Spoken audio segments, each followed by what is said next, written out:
खासदार धैर्यशील पाटील यांच्या नेतृत्वावर विश्वास। युवा सेनेचे उपजिल्हाप्रमुख प्रवीण पाटील यांचा ग्रामस्थांसह भाजपात प्रवेश।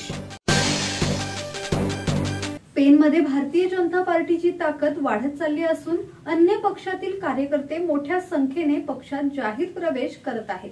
मंत्री रवींद्र चव्हाण यांच्या कृतज्ञता कार्यक्रमाप्रसंगी राज्यसभेचे खासदार धैर्यशील पाटील यांच्या कार्यावर विश्वास ठेवून उभाटा युवा सेनेचे उपजिल्हाप्रमुख प्रवीण पाटील यांच्यासह बेलवडे ग्रामस्थांनी मोठ्या संख्येने भाजपात प्रवेश केला।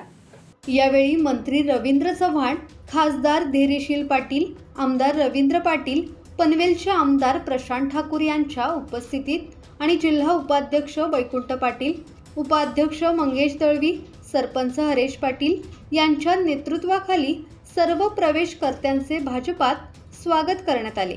युवा सेना उपजिल्हाप्रमुख प्रवीण पाटील, उद्योजक एकनाथ पाटील, मारुती पाटील, ओमकार पाटील, योगेश काईनकर, कृष्णा बांगारा, महादेव निरगुडा, राम बांगारा, काशीनाथ आवटे, आब्बाजी बांगारा आदी ग्रामस्थांनी भाजपात प्रवेश केला।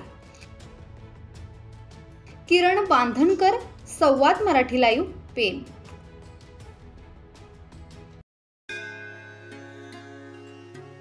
श्री गणपती संस्थान महड, तालुका खालापूर, जिल्हा रायगड। श्री वरद विनायकाच्या भक्तांसाठी भक्त निवासाची सोय, स्वच्छता आणि 24 तास गरम पाणी, सीसीटीव्हीची नजर। आगाऊ नोंदणीसाठी संपर्क करा 02192 26 69 12 72 76 47 38 54।